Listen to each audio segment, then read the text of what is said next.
मौलाना, कल आसिफ कॉलोनी जो वाक़या पेश आया, बहुत लोग परेशान थे उसमें, और कहीं ऐसा सुनने में आया कि लोग अपने घर छोड़ के भाग जा रहे थे।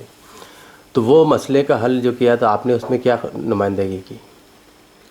रात में मैं जब 3 बजे वहाँ पर पहुँचा तो जो घबराहट का जो माहौल था और दहशत का जो माहौल था वो अजीबनाक था। अल्हम्दुलिल्लाह वो देखने के बाद कल फिर हमने दूसरे दिन पुलिस कमिश्नर साहब के पास सारी बातों को रखा कि इस तरह का बर्बरियत का जो माहौल चल रहा है ये बंद होना चाहिए। उन्होंने भी वो बात को संज्ञान में लिया। क्या हो क्या रहा था? आपको किसका फ़ोन आया था क्या वहाँ से?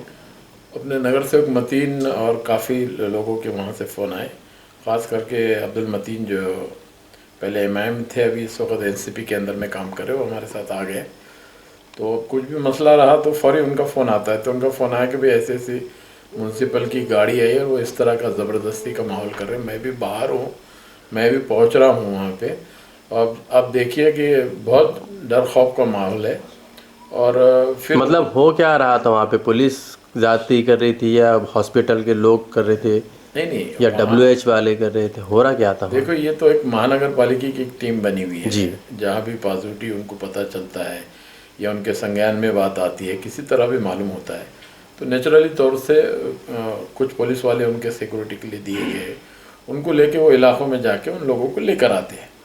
तो उसमें कोई हर्ज की बात नहीं, वो जाए लेकर आए। मगर ऐसा सुनने में आया कि 30-40 लोगों को अनवांटेड 43 लोगों को लेकर गए, लेकिन जो तरीके का इस्तेमाल उन्होंने किया उनकी जिम्मेदारी नहीं है। जो तरीके से उन्होंने काम किया तो उनके तरीके कार पे जो नज़र आ रहा था कि इनको क्या कोई डायरेक्शन है, ख़ास करके मुस्लिम समाज को ये टारगेट कर रहे हैं। जिस तरीके का माहौल उन्होंने पैदा किया वो अजीबनाक था और तशवीशनाक था।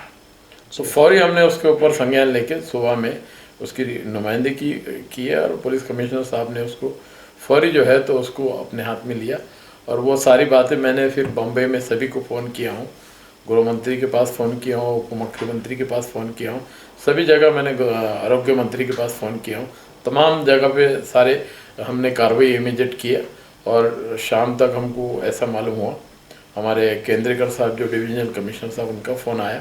उन्होंने बहुत अच्छी बात की और बहुत समाधान कारक उन्होंने हमसे बात की और उन्होंने कहा कि ऐसा नहीं होना चाहिए था।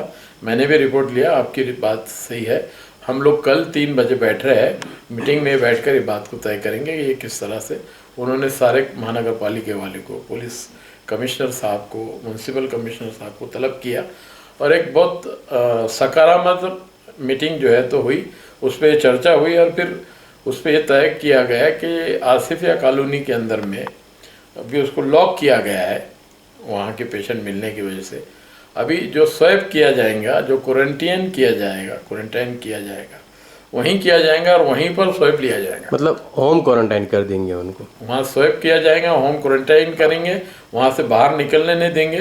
वो इलाके को हॉट स्पॉट तय कर दिया गया। तो फिर हमने कहा कि भाई उनके खाने पीने का मामला कैसा होगा, उनकी ज़रूरियात का मामला। तो उन्होंने कहा कि भाई जो गवर्नमेंट का निज़ाम है उनको पूरे खाने पीने के अनाज सामान हर एक के घर पे पहुंचा दिया जाएंगे, उनको बाहर निकलने की ज़रूरत नहीं है।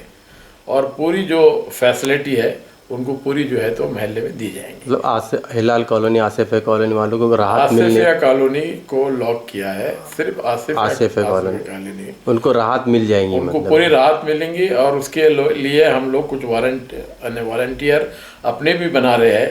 अब्दुल मतीन के क़यादत में एक वहाँ पे कमेटी बनाएंगे, कुछ जो अपोजिशन के होंगे, कुछ फेवर के होंगे, मिले जुले 5-10 लोगों की टीम बनाएंगे।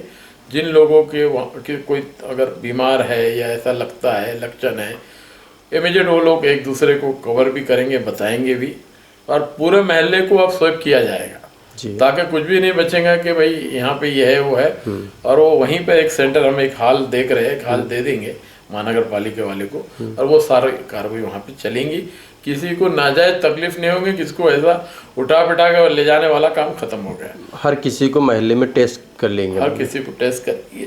और डिविजनल कमिश्नर साहब ने क्लियर ये बात कहा कि भाई किसी को घबराने की ज़रूरत नहीं है, हम पूरा कोऑपरेट करेंगे। और उन्होंने बहुत ही सकारात्मक तरीके से, बहुत अच्छी नीयत से जो बात की, आज मुझे अच्छा लगा कि एक अच्छे शख्स ने एक अच्छा फ़ैसला किया। ऐसा मैंने महसूस किया और मैं उनका शुक्रिया अदा करता हूँ। जी बहुत अच्छा। मगर अभी तो ये कोरोना का डिसीज़ का चल रहा था, आप राष्ट्रवादी है और पिछले टाइम पे भी राष्ट्रवादी की जो हुकूमत थी वो टाइम पे औरंगाबाद शहर में हर 2 दिन में पानी आता था। अब आपकी सत्ता फिर से आ गई, तो उसमें आप क्या करेंगे अब पानी के लिए? हमने उनसे आज ये मुद्दे को उठाया है कि हमारी सत्ता जब तक थी 2 दिन में पानी आता था। जब से बीजेपी की सत्ता आई, एमआईएम का खासदार बना, उनके 20 कारपोरेटर आए, उस दिन के बाद से सिर्फ 2 ही यानी 1 हफ्ते में पानी आ रहा है। तो मैंने उप मुख्यमंत्री साहब से बात किया हूँ, वहाँ से भी बात हो रही है, कमिश्नर साहब को बताएंगे कि भाई औरंगाबाद के एक हिस्से में 2 दिन आड़ पानी आता है, वो भी इंसान है, हम कौन हैं कि क्या हमको मुसलमान है बोल के हमको पानी 8 दिन में दिया जा रहा है? क्या ये उसकी वजह है? अगर ये वजह नहीं है तो हम भी इंसान है, वो भी इंसान है, सभी लोग हम सेकुलर लोग हैं, हम ज़ात बिरादरी पे बात नहीं करते, ना करना है। हमारा ये बोलना है कि जो पहले सिस्टम था, तो अब पूरे औरंगाबाद के लिए 1 हफ्ते का सिस्टम होता तो मैं समझता हूँ। अभी भी कुछ महलों में जो है औरंगाबाद के बड़े हिस्से में 2 दिन आड़ पानी आ रहा, फिर हम मुसलमानों ने क्या गुनाह किया है जिसके यहाँ पानी नहीं आ रहा है? तो वो बात को भी आज क्लियर कर रख दी गई है। केंद्रकर साहब ने कहा कि इंशाल्लाह मसले को हम हल करेंगे, तुमको भी 2 दिन 3 दिन के अंदर में पानी देंगे और ये शुरू हो जाए। मतलब अब मुस्लिम एरियो में भी 2 दिन में एक बार पानी आएगा, 2-3 दिन में पानी जैसा पहले राष्ट्रवादी के दौर में आया करता था। राष्ट्रवादी दौर में करते थे, अब भी होगा इंशाल्लाह ताला। बहुत बहुत शुक्रिया।